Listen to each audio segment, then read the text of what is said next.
Hi, thanks for coming. Hi, everyone.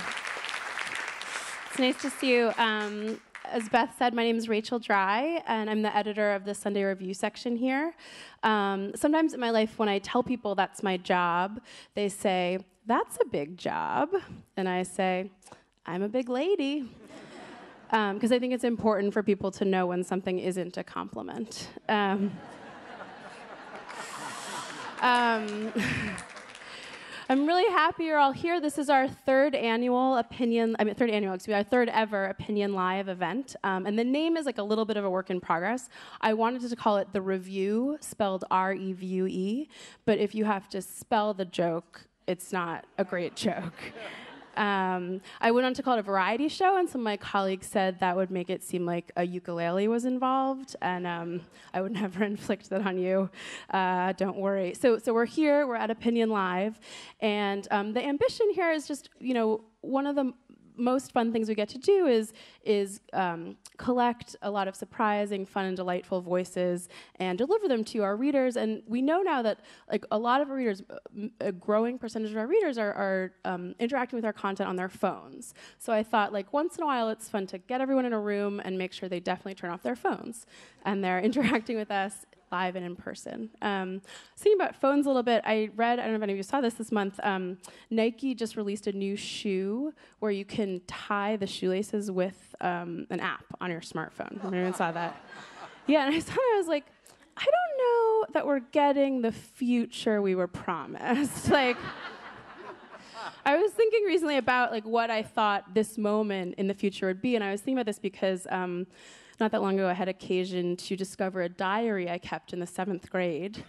And I read it. I mean, I shouldn't have, but I did. The whole thing was written in the tone as if it was going to be useful for historians in the future. And I know that because I wrote the phrase, "Should anyone be reading this in the future?" But my main takeaway, what I was most excited for back then, was how great it was going to be when I finally could date adult men, and how great email was going to be. So I would say those are two of the main stressors in my life currently. So I got that really wrong. I'm trying to fix the email thing. In 2019, one of my goals was to start power emailing. There's all this advice for women at work, you need to email in an assertive way. You shouldn't say, "Thanks so much for sending. I just had one thought about a different way we might be able to do this." You should just write "no." Because they mean the same thing. I'm too nervous to go all in on that, so my main change so far is I'm just not hoping anyone's well. You can just wonder. You can wonder what I'm hoping. So as I said, I'm an editor here, and I also like to tell jokes when I can, and I don't get that many opportunities, so I like to say yes to whenever I'm asked. And I was recently asked if I wanted to perform comedy for children ages 4 to 10. Correct. I think most people would say no. but I like kids, and kids like me. I play peekaboo to win, I've known about object permanence for a long time. So I was gonna do it, but my best material, I don't know if you've ever done this with preschoolers or kids that age, the best way to go is silly adult is wrong. When you're talking to a 4-year-old and you say, "How old are you gonna be on your next birthday?" 17, and they lose their minds because you're the silly adult and you're wrong. It can backfire though, which is why I'm so nervous about this gig. A couple years ago, I was talking to a 3-year-old friend of mine, and we were playing with farm animal magnets. It's a great way to spend an afternoon if you've ever done it. And I held up the horse, and I said, "Ian, what does a horse say? Moo?" And I really leaned into it. I don't know if you could tell in my moo, I'm originally from Vermont, so I bring a lot of native knowledge to cow sounds. And my friend, his mother, one of my best friends, turns around and goes, "Rachel, horses say nay." And she was genuinely concerned that I needed remedial Old MacDonald. I should point out that this was the weekend after the 2016 election. And I think she thought, if that was possible in the world, it was also possible to forget one's remedial farm noises. It is true that since that moment, in this current political moment we're in, I feel like a lot of the ways I've thought about what's possible, or my thinking has changed, and part of what's exciting about this job is getting to bring people different perspectives. I realized my thinking has changed in ways I didn't even anticipate. Actually, just last week, I had this experience I've never had before. A week ago, Tuesday, I was punched in the face and mugged at 8:45 p.m. in Fort Greene on a not well-lit street, but it wasn't a terribly dark street. And a kid walked up next to me and said, I have a gun, give me all your money. And I said, what? Because it seemed like, why would you say it that way? That's such a hacky line. And then he punched me and made contact with my cheek, and he got his money, and eventually at the police station, they had the security footage of the interaction. And I described the kid who attacked me, and I said, I think there was a lookout ahead. I didn't get a good look. And the detective is showing me the security camera footage, and he says, could the lookout have been a girl? And my honest first thought was, good for her. Good for her. We need gender parity everywhere. The officers offered to drive me home, and I said, it's really okay, I can get a lift. I don't know what assumptions you've made about me in the short time we've spent together, but I'm not super comfortable in the back of a police cruiser. And I didn't need to experience it anymore. But they said, this is a free lift, just take it, come on. So I said, all right. And it's quiet in the car, and I thought, I get to talk to police officers that much, so I said, what shift are you working? What shift is this? Is this a good shift? I said, what precinct is the best precinct in Brooklyn? And the officer driving who said, what do you mean best? And I realized the lift was free for me, but it was costing him something. He had to answer my questions. But that moment, that's sort of what I like to do. I like to hear from interesting people and bring a variety of voices into the world through journalism and through events like this tonight, which is why I'm so happy that you've all joined us on this cold evening. You made it out to hear from some writers, some comedians, and from a very well-known and beloved columnist who will be joining us later this evening. So without further ado, I want to introduce you to the comedian and writer Gigi Lee. Thanks so much for coming tonight.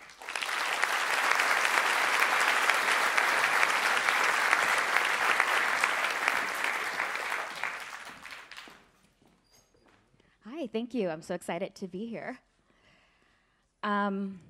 So I was working at this organization. I won't tell you the name, but the initials are UN. And one day they announced that they wanted to change to an open office layout. Not to be dramatic, but this made me want to staple my face. An open office, at the time, I was working in a cubicle, which is a luxury in the office world. It had fabric walls, okay? And even then, I had no privacy. It didn't help that I was in the worst location. Everyone had a view of my computer screen. So whenever I wanted to read something online, I would have to copy-paste it into an Excel sheet. So hopefully everyone just thought I was really into balancing our budget and not Meghan Markle's pregnancy cravings. But even with the cubicle, I had to find creative ways to do personal stuff in private, especially crying at work. Sometimes I would pretend that I just had really bad allergies. I'd be like, wow, isn't it so crazy how my body's reacting to all you people? Or sometimes I would just try to hide behind my bangs. Bangs are the cubicle of the face. But other times, it was just really hard trying to find a place to cry. One time, I was at my desk crying, as one does on a weekday. And my coworker comes over, and she says, oh my God, I'm so sorry. Can I borrow a stapler? And I was like, no, I'm going to use this to staple my face later. Thank you. So then I try to find another location. So I go to the women's restroom. And I lock myself in a stall, and I figure out finally some peace and quiet. And then I hear a woman enter. And even though there are tons of empty stalls, she chooses to use the one right next to mine. And then she proceeds to play a Bollywood music video. And you know what? I gotta admire her. Clearly, she was great at multitasking. And so I then flee the restroom before I'm subjected to more world music. And I decide to go to our meditation room. And we have this beautiful meditation room where people go to pray, meditate, and it's actually open to the public. And so I head down there, and it's amazing. It's so peaceful, calm, and immediately, like, all of my emotions come out. And then I hear this clicking noise, and I look up, and it's two tourists in the meditation room taking selfies. So I guess one woman's sanctuary is another woman's place to create content. So after that experience, I got inspired to write this little guide. I hope it's helpful. It's called Where to Cry in an Open Office. I think that's all of us there. So your company designed an open office space to break barriers and encourage interaction, but that makes it much harder to sob over a spreadsheet. Here are the best places to cry without your coworkers interrupting you. At your desk with your headphones on. The trick is to release your tears one at a time. Tears are a dead giveaway that you're doing crying stuff and not work stuff. At Ravi's standing desk, the dry cleaning he's always hanging on it will provide partial coverage. Plus, crying at a sit-stand desk is so much better for your posture. By the water cooler, boost collaboration with your coworkers by taking turns to openly weep. They might hesitate at first, but remind them it's easier to cry in person than via email. Behind your succulent. Sure, the company removed all the walls, but at least it added Instagram-worthy decor. The company will be thrilled that you're getting so choked up over its long-term investment in plants. Behind Gary, the college intern, your crying will be obscured by Gary's long lectures on the egalitarian benefits of an open office and how he took a class on labor and productivity, so he gets it. At the printer, the hum of the printer will muffle any sobs, as well as your coworker's loud and explicit conversation about her cosmetic skin graft. I can't ever unhear that. In front of the whiteboard, brainstorm ideas for your company's product launch while also doing a mind map of the emotions you plan to release in Q4. Into your poke bowl, pretend you're crying about the appropriation of Hawaiian food culture and not the disintegration of autonomy in the workplace. At the team meeting. Now, this is fine as long as you don't do that crying spasm thing, okay? Yeah, you know what I'm talking about.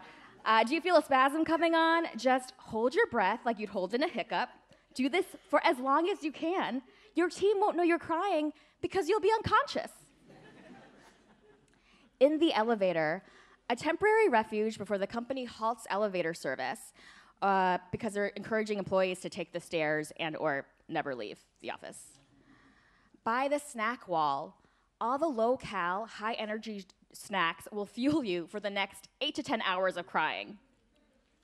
By your CEO's workstation, flatten hierarchies by sobbing in front of your company leader. Open offices were made to foster communication, so introduce yourself and say, "Hi, I'll never make as much money as you." The center of the office. The company doesn't believe in walls, so why build one around your emotions? Let it go. Play the Frozen soundtrack while you're at it. Do a cartwheel that turns into a split, and then cry onto Colleen's emotional support dog. You have the space for it. After all, the company wanted to increase productivity, and you've never been more efficient with your crying in your life. The restroom. This is where everyone goes to cry. Anticipate long lines. Thank you.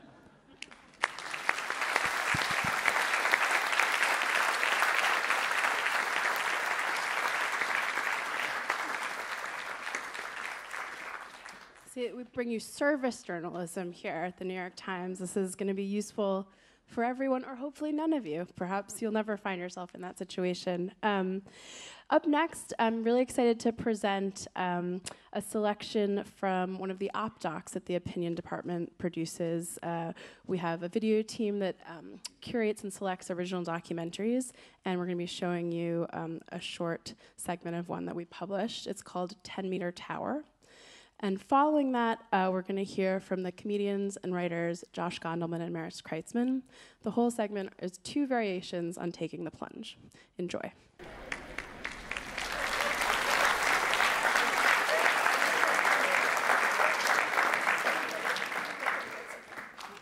Hello, we're the next thing.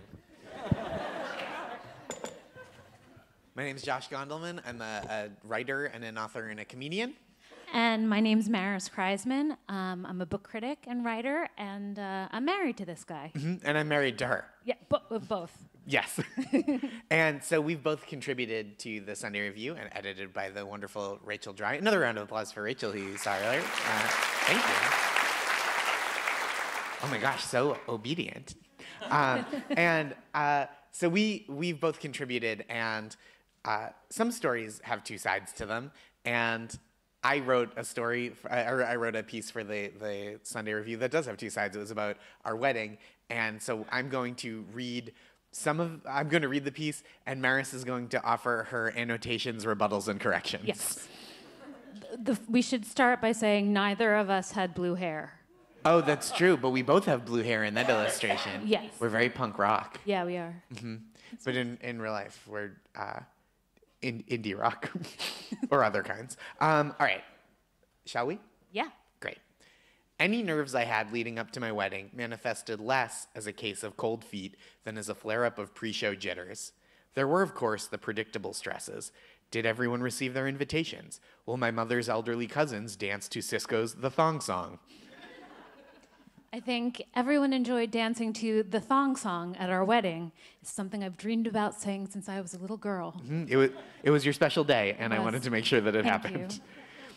But once my fiancé and I decided to write our own vows, one concern loomed above all others. What if I bombed at my own wedding ceremony? Spoiler alert, he didn't. Thank you. I don't even know if I say that in this piece, so thank you for making that clear. Yes. We could get to the end, they would still be like, probably bad. We were both writers, so we felt or imagined the expectation that we would personalize the language of the ceremony itself. Because my now wife writes beautifully, while I primarily write jokes to be told on television or in bars, I felt or imagined the additional expectation for my vows to be funny. Yeah, no public speaking pressure for me at all as the wife of a stand-up comedian. In my early years doing stand-up, I bombed a lot. Everyone does, let's say. At this point in our relationship, I have been to enough comedy shows to know that this is true for everyone. See, this is the part where I wish you would be like, not you, and I would be like, aw, thanks. I mean, everyone. Mm-hmm. Yep. Not backing down, and I respect that and admire that. Now, more than a decade in, bombing is much less frequent, but the prospect of a sweaty, flailing performance is kept at bay only with practice and vigilance. He does comedy at least 5 nights a week, which means I am a comedy widow those nights, and so date nights have become important. For many comedians, 2 common anxiety triggers include performing in front of family members and doing brand new material. Wedding vows combine those 2 fears. You're performing untested work in front of relatives, friends, relatives-in-law, and friends-in-law. By the very nature of the occasion, it can't really be that funny. A wedding, after all, is a celebration of your partner, not a roast. I've spoken at several funerals, not to brag, as a comic might say. And even there, you get a little more leeway to offer a gentle put-down. Aunt Janice's Thanksgiving turkey was bone dry, but we ate every bite because we loved her. You might eulogize to knowing laughter. But if your wedding vows include a phrase like, Danny's as dumb as a trash bag full of hamburger meat, but he means well, your wedding would, rightfully, end with a divorce right after the cake is cut. I appreciate that the insult he chose for this piece is one that I could never take personally, no matter how hard I twisted it in my brain. No, you're so much smarter than Hamburger Meat. Thank you. Which is my new game show coming to ABC this fall. Are you smarter than a bag of hamburger meat? A stand-up set ends on a buildup of tension and subsequent release for a big laugh. But speaking in front of new relatives, some of whom I haven't even met yet, felt tense enough. This is the only time, I hope, that stepping on a glass and kissing is the ultimate release from all the built-up comedy tension. Or any tension. Or any tension. Yeah, that's not like how we unwind at home. That's true. Even under Most nights. Most nights. Yeah, I mean, sometimes we get wild. Even under the best circumstances, speaking at your own wedding ceremony is a high-pressure endeavor. What even constitutes a vow? I always picture them as exclamations you bellow at the sky, like, I vow on all that is holy, vengeance shall be mine. Over the course of our relationship, I'd promised many things to my fiancée, but none of them had risen to the level of a vow. I would have sounded ridiculous just vowing regular boyfriend promises. I vow that even if it takes me to the ends of the earth, I'll remember to pick up the seltzer you like on the way home from work. I mean, I did, in our vows, say to you that I would never watch an episode of Bob's Burgers without you. Yes, but... Sorry? Please. I was just saying now that feels like a loophole that you could watch new episodes of other shows without me. That's true. The good place is mine now. The month before I got married, I went to the wedding of a college friend. He and his wife spoke to and of each other with a blend of tenderness and charm, and I realized something. Self-written vows aren't really about the vows at all. And if they are, they'd always hew closer to the classic ones. It's hard to beat "Till death do us part" for gravitas. In reality, you're devising a performative declaration of your love, not a series of expectations you set for yourself like you would at an annual performance review. Not since we karaoke'd to Aerosmith together had there been such a performative declaration of love. We ripped it. We did. At every wedding I've been to recently, my friends and peers have customized the events in various non-traditional ways. Hashtags, photo booths, signature cocktails that are actually just old fashions and renamed after an inside joke. That's what every signature cocktail is. The most straightforward way to do it, though, is to take ownership of the words you speak to one another. And much like karaoke, personalized vows are a great way to express yourself, but it is miserable if you don't enjoy performing at least a little bit. So if you're feeling the urge or the pressure to personalize an upcoming wedding ceremony, here's what I learned from our attempt. Take out the stuff about traditional gender roles and one party being the property of another party, unless that's what you are both super into. I'm super glad that you and my father both agree that the only one who really owns me is our dog. Add a few charming stories about your relationship. It's your wedding, though. Almost any story will qualify as charming as long as it doesn't horrify someone's parents. Save the parent horrifying for your stand-up set. Mostly my parents. Your parents have been much cooler. That's not true. My parents are cool. They're both cool. Yeah, we have cool parents. We have very cool parents. Talk about the things you like about the person you're about to marry. This should be easy. If it's not, you should probably reconsider the whole endeavor. You were very good at this. And I said, you are sexy as hell. So we both win. Thank you. Also, you're very sexy. I should make it clear. Thank you. That's reciprocal. In front of the New York Times and everybody. Finally, make some actual vows that will be meaningful to your new spouse. Include the parts about sickness and health if you'd like. But again, if that's not assumed, what are you even doing there? Hey, I was really into you, but then you sneezed, so I'm out. I appreciate how much you love my sinuses. Till death do us part. I vow to, sticking to that template, I opened by mentioning all the things I love about my wife, from her empathy to her silliness, and an unplanned bit of meta-comedy, her vows were arguably significantly funnier than mine, to the way she supports the people she loves. I went on to talk about all the little things that are better with her around, airport delays, putting furniture together, crossword puzzles, shout out to the New York Times, walking the dog. Then I was able to get a few laughs with the vows themselves. I vow to always be your excuse when you want to cancel plans. I should use this one more often. I use you for that all the time, and I don't even tell you. If you just send an email that says, my wife has a thing, people are very understanding. You don't even have to specify what the thing is. Again, I just blame the dog. Yeah, it could be like a work event or a new hat. I never say. I vow to plan adventures with you and take spontaneous naps with you. We're doing really well. I'm happy to report on the napping part of that. I vow to help you celebrate friends and exact petty and often imperceptible revenges against your enemies. This exact sentiment was in my vows too. I believe I said, the hatred in your heart fills me with joy. It's almost like we belong together. Thank you.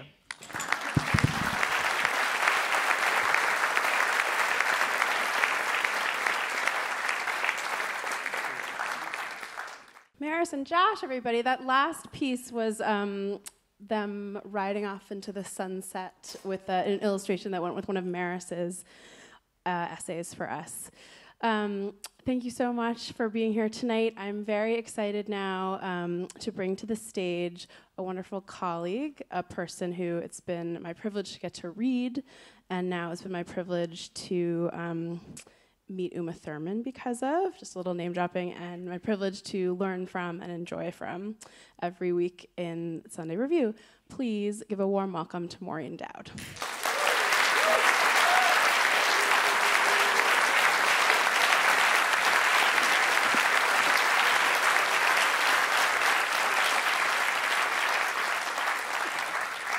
Thank you.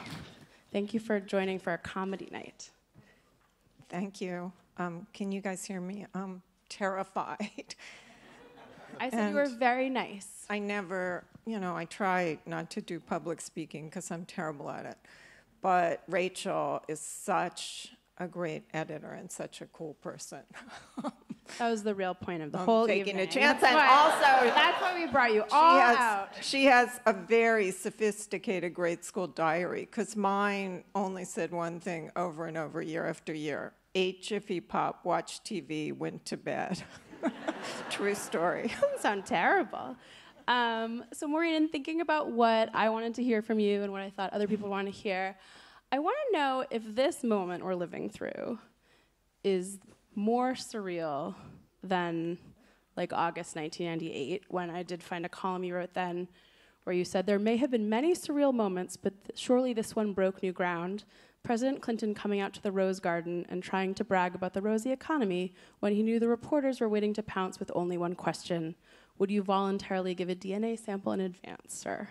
So that versus like every time Donald Trump tweets. What is more surreal? Well, I think you know the answer, but I just can't believe that I will be a journalist through maybe 3 impeachments. It's so crazy. I started as a clerk, typing before computers when reporters, I was at an afternoon newspaper, would call in from the Watergate trial. And, then Clinton, which felt like a crazy fever dream because we all knew that a lot of his conservative pursuers were having their own liaisons with young women working in government, but the hypocrisy of all that did not seem to stop them.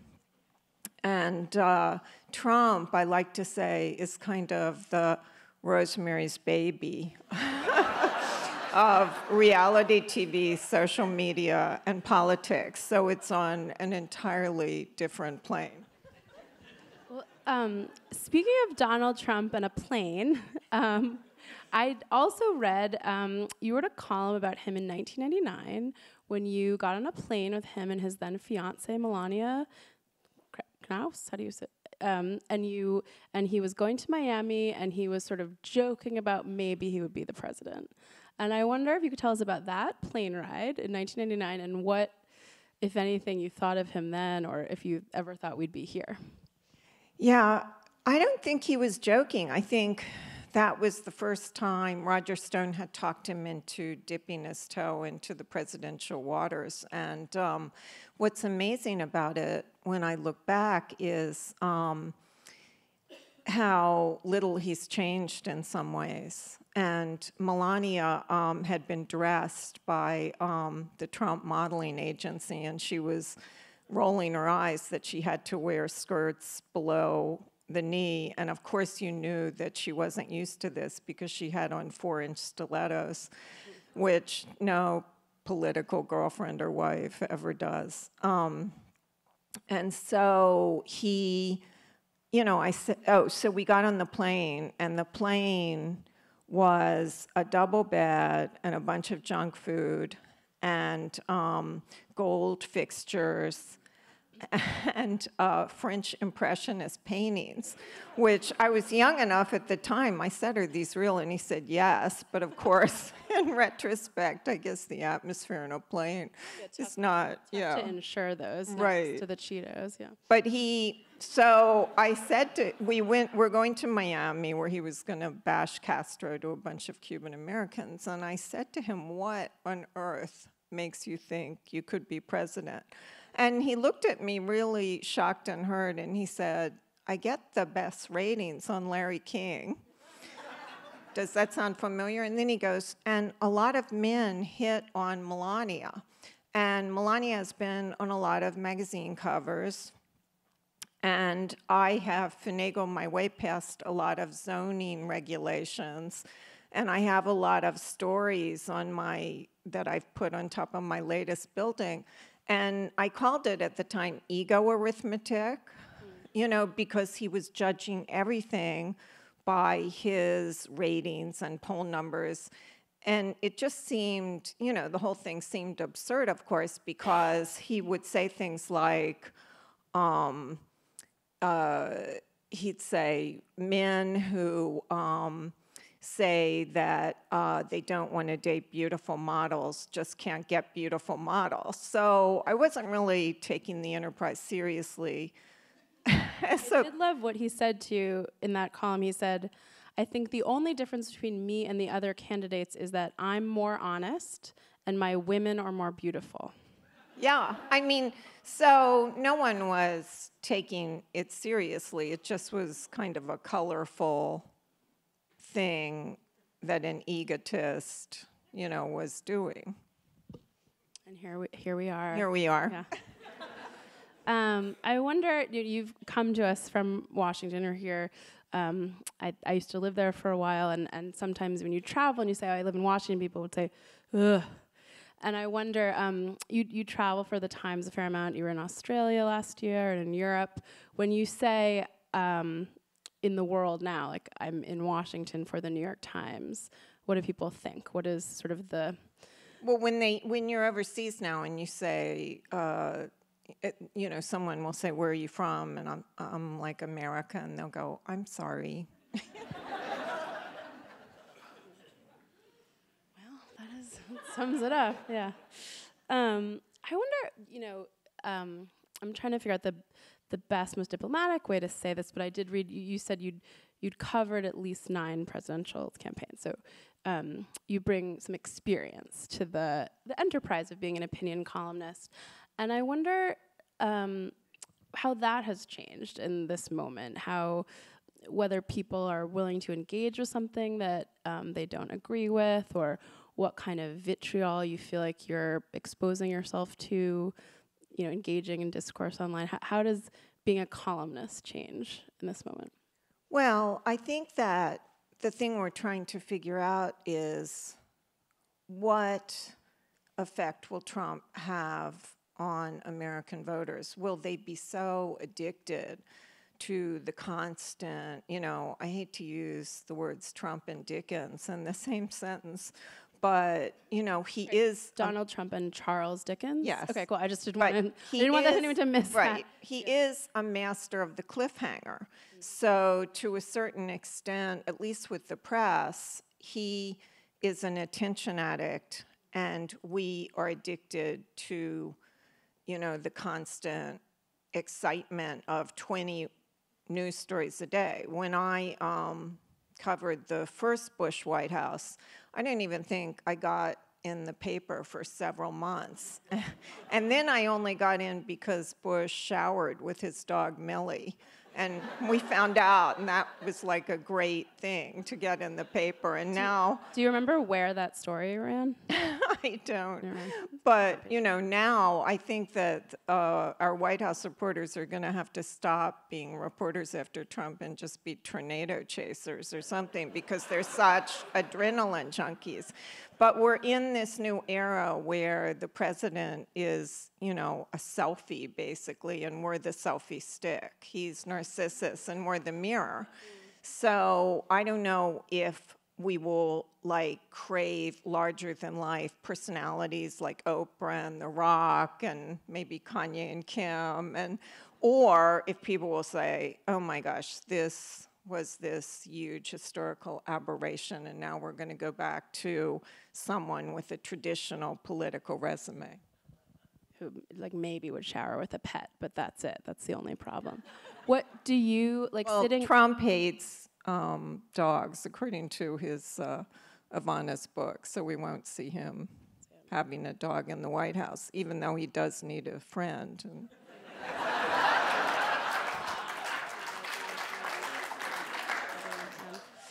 And do you think the sort of way he engages online has changed what you hear and see from people? Like, do you ever read comments? Do you ever wade into the comments section? And does the way people are reacting online seem different than? yeah, I gave you one. Oh, okay. Yeah, this is weird. Okay, so this is a comment I got after Sunday's column. Dear Miss Dowd, I am a retired USAF pilot and lawyer living in Australia. I love your columns. My fondest dream is that someday I'll meet you and you will beat me senseless with a bullwhip.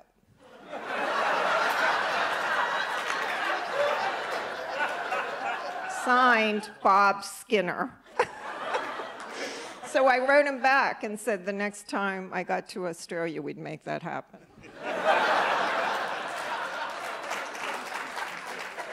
Bob, incredible. So there's been a bit of a coarsening of the discourse, you might say. People can say anything now. I wonder, there is one place where often it's hard to say anything and hard to say what you think, and that's, in the circle of family. And I wanted to talk a little bit about your family. I love the glimpse you give us into how you grew up and your family members, and annually you usually give your column over to your brother Kevin around Thanksgiving. Kevin, for those of you who don't know, does not share Maureen's politics. And I wondered if you could talk about this year.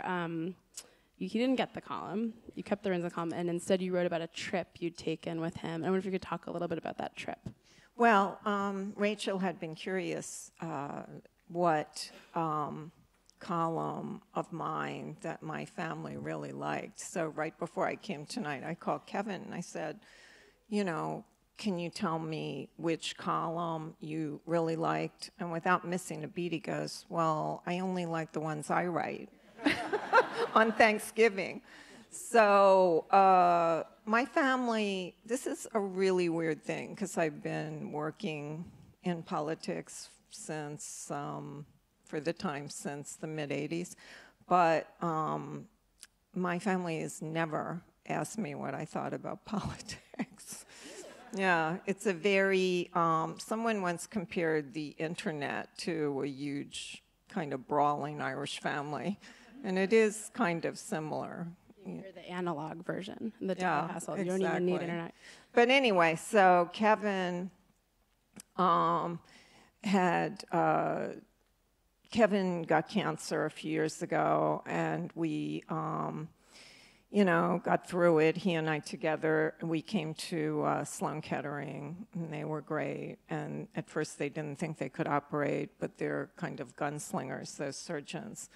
So he got through it, and I wanted to do something to mark the occasion. So I'd been asking him for years if he could go to Monument Valley with me, which I love Monument Valley. It's really cool, where John Ford made all his Westerns with John Wayne. And so finally he agrees, and he makes the arrangements, and I get the tickets. And then Brett Kavanaugh gets nominated to the Supreme Court. And Kevin was his high school basketball coach at Georgetown Prep. And so my sister said to me, well, if you write columns, he's going to cancel the trip. And so I was trying to figure out how to maneuver on this because, I love my family. And I had another brother who, died while he was still angry at me writing about the Iraq War and all the mistakes they made with that. So I really didn't want to have any more ruptures, but I also had to go ahead and write about the Ford Kavanaugh hearings. So I went ahead with my columns, and then Kevin didn't cancel the trip, and we went on the trip, and then, you know, we had to watch Kavanaugh's swearing in together where he thanked his coaches. And then Kevin actually was invited to the investiture.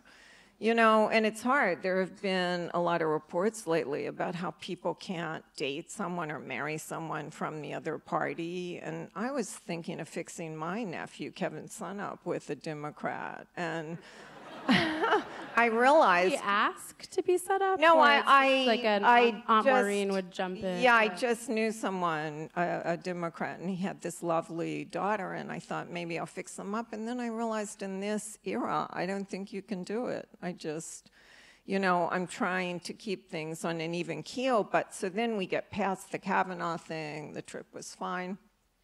But as it turns out, the Kavanaugh thing is not over, because I've got 3 good friends who are doing books about Kavanaugh, and one of them is Carl Hulse, our chief Washington correspondent, and he ran into my sister Peggy on the subway in Washington the other day, and she started screaming at him, "I'm not going to read your Kavanaugh book. It's going to be too pro-Kavanaugh." And so, you know, the battle goes on.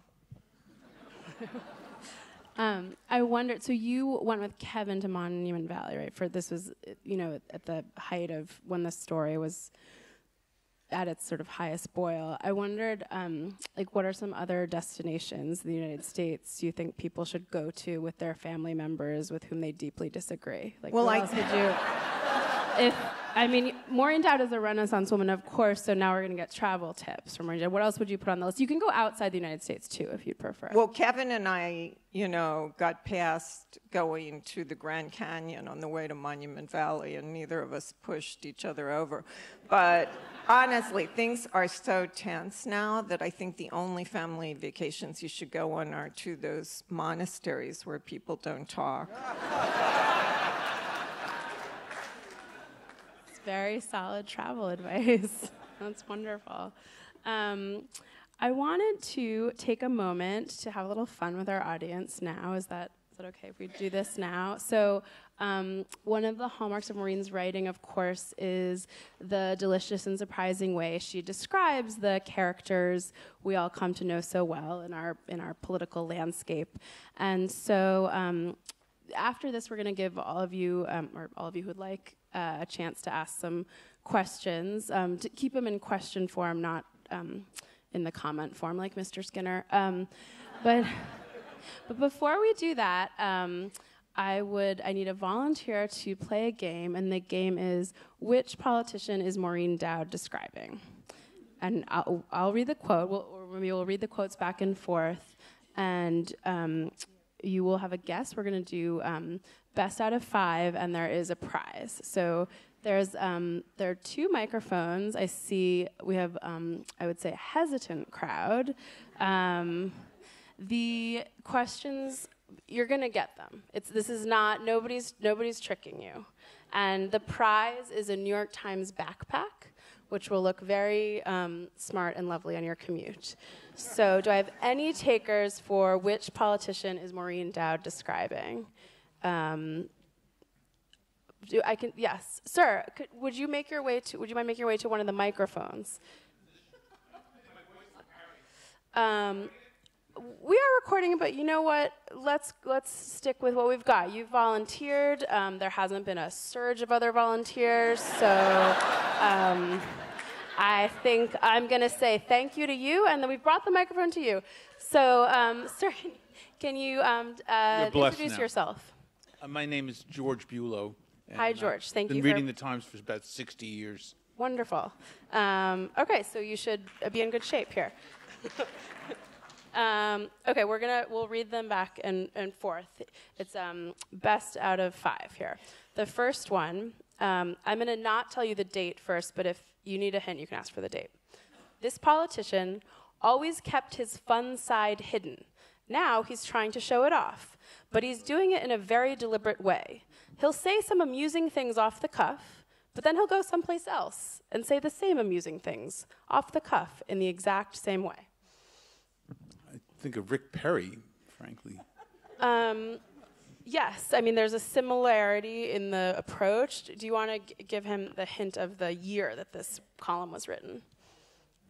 Okay, I'm going to put on my Tina Fey glasses. Yeah, it was written in 1999. The same year I was on Trump's guilt plane. It was sort of a monotone person. That year, Maureen also wrote about the color palette he had been advised to wear when he was running for president. Do you want to see if the audience, nobody wanted to raise their hand. You were the only one brave enough to volunteer, but now people seem to have the answers. Audience, what politician was Maureen Dowd describing? It was Al Gore. Scripted off the cuff Al Gore. It's fair, I think, that he's perhaps seated from... I actually know him, and I never would have guessed that. Oh. Well... Yeah, he was fun to have dinner with, but he could never bring the fun to the campaign.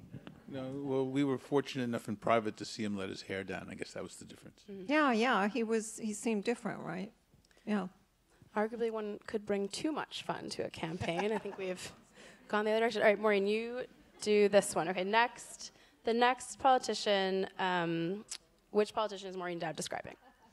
This politician has worn us down with so many messy eruptions from his improvident life that we have come to think of the president more as CEO than role model. That may be his legacy. A new poll shows that most Americans no longer want their kids to grow up to be president. They would prefer just about anything else: carpenter, cop, mayor, minister, athlete, even lawyer. The only profession rated lower than president was movie star. So I neglected to write the date on this one, but it would have been between 1992 and 2000. Just as a hint. I was going to guess Bill Clinton. So. Very nice. Yes, wonderfully done. Well, Maureen, let's hear them in your voice. So can you read the next one there? Yeah. This one's too easy. I wrote a lot about how the preppy with the striped watch band transformed his blue-blooded Yale background to seem more red-blooded Texas, putting Tabasco sauce on his tuna fish sandwiches, wearing cowboy boots emblazoned with his initials, listening to the Oak Ridge Boys and Reba McEntire, and pretending that pork rinds were his favorite snack rather than popcorn. That's 14. I think it's Bush 14. Yes. 41. 41. I think it's better to invert. Nicely To take us done. back to the right Yeah. time. I was like, what information do you have? You know Al Gore personally. Maybe you have a different tally than I do. Yes. Perfect. Okay, we have two more here for you. Yeah, go right there. This one, yeah, I actually had to look this one up myself.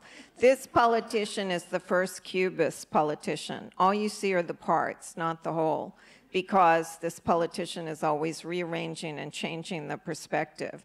Different names and hairstyles and clothes and issues are deployed to send the message of the day, and we're left with a fractured jumble of pink and black, frizzy and straight, Cubs and Yankees, staff firings and tossed salads, second fiddle and first string, 2 for the price of 1 and 1 for the price of 2. It's not Fritz Hollings, but that's who I had in mind first of all. I think you're well on the way to the backpack. Or the bullwhip, one or the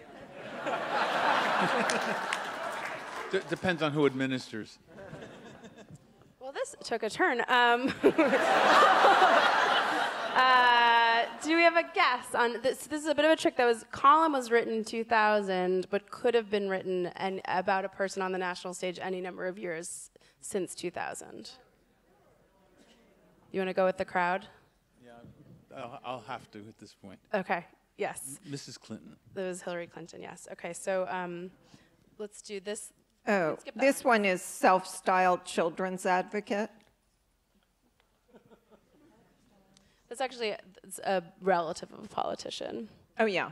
Sorry. Well, she may Lynn want to be a politician at some Lynn point. Cheney? This one's hard. It was written in the last 2 years. Her husband is Yeah, kind yes. of running government Her now. Slovenian holiness. No, it's Ivanka. Okay, let's bring it home with one last one. You pick that one or that one. Irish Undertaker. Your choice. Is it? He has that two-handed handshake that Irish Undertakers have. I was going to say Mitch McConnell, but he doesn't do it that way. Paul Ryan. I was going to say was also a Republican leader in Congress. You give them clues. Okay, so just to bring it home with this one. The man is pure id, no trepidation, no guilt, no PC restraints. As a friend of his says, he transmits, he doesn't receive. His only fear, I photographed short, I'm 6'3". Our ego in chief. Sorry? I said our ego in chief. Exactly. Correct. Yeah. Thank you so much. You've definitely won the backpack. Thank you. Thank you for playing the inaugural round of Which Politician is Maureen Dowd? Describe it. I wasn't lying. It's a lovely backpack. And thank you to the crowd for your generous help. And so now we would like to hear from you more than just a supportive chorus of names. We have time to take a couple of questions. The microphones are where they were before when no one wanted to approach them. There's no quiz aspect here, but if you have a question, not a comment for Maureen, please step to the mic. Sir. Hello. I read this hysterical thing by Dave Barry. He always recaps the year. And one of the funny things was every month ended with, well, this time Trump's really done. And then in February, no, we really mean it. He's done this time. Then in March, we really mean it. So my question for you is he ever going to be done, and what do you think about 2020? Yeah, the Washington Post had this funny, similar thing where they quoted all the people in the last year and a half who have said the walls are closing in on him. No, now the walls are really closing in on him. And the Post especially specializes in now he's really lost it, White House stories. That's where his genius for cliffhangers comes in. I mean, obviously the Post and the Times have done amazing investigative work, but, I told our publisher you could really just put a nanny cam on the guy and he would self-destruct at the same rate that we are trying to figure out what he's up to. I mean, he just finds ingenious new ways, as do the people around him, Rudy Giuliani, and everyone to completely melt down. It's crazy. But at this point, I think we all know better than to make those predictions, when he's really going to be done. I checked before I came with our investigative team in Washington, our brilliant Mark Mazzetti, and Carl Halls, our chief Washington correspondent, and, people in Washington are at the moment thinking maybe people are going to be disappointed by Mueller because they have so many, there's so many liberal fantasies wrapped up in him. They were like that with Melania for a while, too. Everyone thought she was going to go to a women's march in disguise and blink Morse code, get me out of here, so we'll see. I like the idea that we're in an era that people could fantasize both about Melania Trump and Robert Mueller in the same way. Like, that's where our imagination has gone. Thank you for the question, sir, over there. Yeah, my question is a little bit personal. My family comes from a family background of Irish Republicans, and they thought Republican in America was Republican in Ireland. I said, no, they're not the same thing. So I was the only one in my whole family that's a Democrat, and I was wondering, how did you become a Democrat with the same background? They pound you when you... Yeah, well, my family actually represents the arc that the Democrats have to worry about, because my dad loved Harry Truman and stayed up all night the night Harry Truman was elected. You know, he was so excited. And then my brother stayed up all night the night Trump was elected. He was so excited. And I feel like if Democrats can't figure out, you know, how to talk to working class in a way that isn't condescending, you know, and doesn't make them feel that they're being lectured to, you know, they need to come back to being able to talk to working class, I think. Yeah. I was interested in the part of the gentleman's question sort of about your own political evolution. Is there a moment or day, politician, someone who first clicked for you when you thought, oh, I don't think I agree with the rest of my family? Oh, yeah, so I was going to finish the story. So then when my dad died, my mom completely fell in love with Ronald Reagan. Like, her happiest moments were when she could see Ronald Reagan in a tuxedo. It was crazy. So then the rest of the family kind of got more and more conservative too. And then sometimes they go back. Like, my sister voted for Jimmy Carter, then she was disappointed and went back to Republicans, and then she came back. She got disappointed about the Iraq War and voted for Obama. But then she was disappointed in him, but then she couldn't really stomach Trump, so she voted for me. So, my one vote. You don't know. You don't know how many people wrote you in. Yeah, I don't know. And, you know, you're right. It's gotten more and more intense over the years, but I don't know why it worked out that way.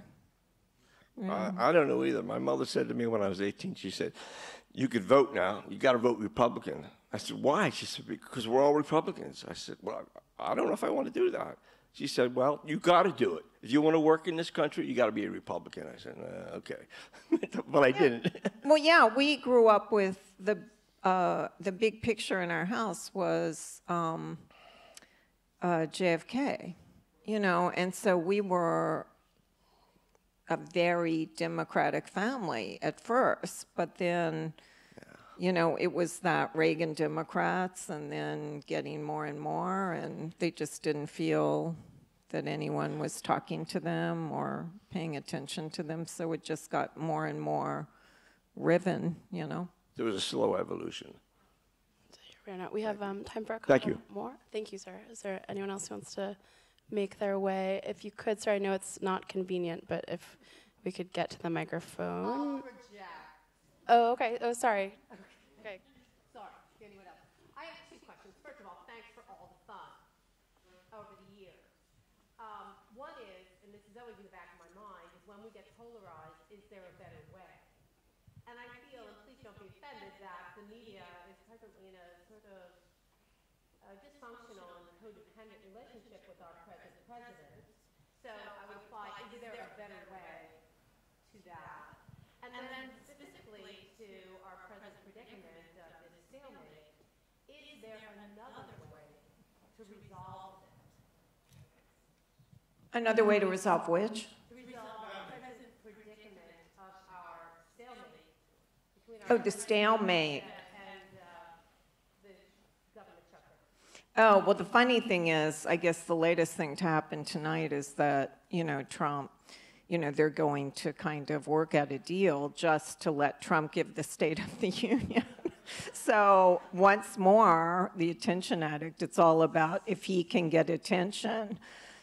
You know, he's an emotional sociopath, so you can't appeal to him on the level of Coast Guard people aren't able to eat or afford meals. That, you know, he comes from a family where his father made him a millionaire by the time he was 8.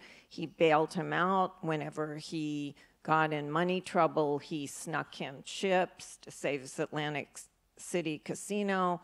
So he just has no empathy or comprehension about what an average person's life is like who has to take responsibility. And on the codependency, I agree with you absolutely. I think we have to be really careful now as journalists, because it reminds me of, you know, the Chaucer tale, where whenever there's a lot of money at stake, it warps behavior. And Trump has, you know, for all the hideous things about him, he's had a reviving effect on a lot of things like liberalism, feminism, the ACLU, bars, shrinks, and and journalism. You know, he sort of buoyed print journalism so that we have time to look for other revenue sources. And there's so much money at stake. So many people in my office have TV contracts that give them an extra $100,000 a year. That's like a huge amount of money to give a journalist, you know, for an extra job. All that is Trump. Trump's bringing money into cable and print, and so everybody's getting more money. So yes, it is a toxic kind of, you know, I often say that the most intense, passionate, you know, relationship in Washington is not Trump and Melania, it's Trump and the press. So, like, how close is Trump and Melania to that? Even yeah, there's exactly. like a lot in between. So, AG, our publisher, it has been really wonderful about pointing out over and over again that, you know, it's not our job to bring Trump down. It's just our job to report exactly what's happening. And, you know, we just have to remember that he may be a cash cow in many ways, but that isn't our concern. You know, our concern is to tell the truth and be accurate. Thank you. I think we have time for, yeah, tell the truth and be accurate. I think we have time for one more question. If you want to make it to a microphone, that's great. If you want to project, that's great. Please, yes, go for it. I'm very curious to know what your opinion is about the Democrats' problem with messaging. They seem to have difficulty coming up with phrases that resonate, whereas the Republicans have been at this for 40 years, it seems, coming up with just maybe a 2 or 3 word phrase that really drives home and makes people feel something. So I'm curious, what the issue is. It's frustrating. I am constantly shocked by this. You know, I never understand, you know, I never understand why Hillary, for instance, who has access to Steven Spielberg and Aaron Sorkin and all these people, didn't just call Aaron and say, write me a speech. Reagan had one speech, right? He just repeated it over and over. And they never do. I am mystified. You know, one time when I am friends with Aaron, I was listening in on a conference call during the 2000 race. No, wait, it was during 2004. So it was with a bunch of writers and Hollywood screenwriters, and they were going to try and help John Kerry. And the conference call went on, and the writers just began talking about how great W's sort of cowboy image was, and it was Americana, and so they never got to Kerry. You know? So I am always completely befuddled how, with access to so many creative people, you know, I highly recommend Amy Chosic's book, Chasing Hillary. She was a Hillary fangirl when she was a teenager, and then she ended up covering the campaign. And I think there are 2 pages of the slogans they thought about, you know, and it's really sort of a shocking document. And one of the main ones they almost took was, it's her turn, you know, which is just mind-blowing. I don't get it. I wonder about it all the time myself. So the optimism there is there's so many resources they're ignoring, it could get better. If we wanted to leave people here, Maureen, if we're going to send them out into the night in this political climate, with a prediction, you declined to make a prediction, which I think is quite wise, but if there were like some nugget of optimism, like in addition to the tote bags that we could send people out into the night with, well, what would you say? Here's the optimistic thing. I don't think a Democratic candidate will ever forget to go to Wisconsin and Michigan again. you go. Practical optimism. Thank you, guys. Maureen's out, everybody. Thank you so much for coming.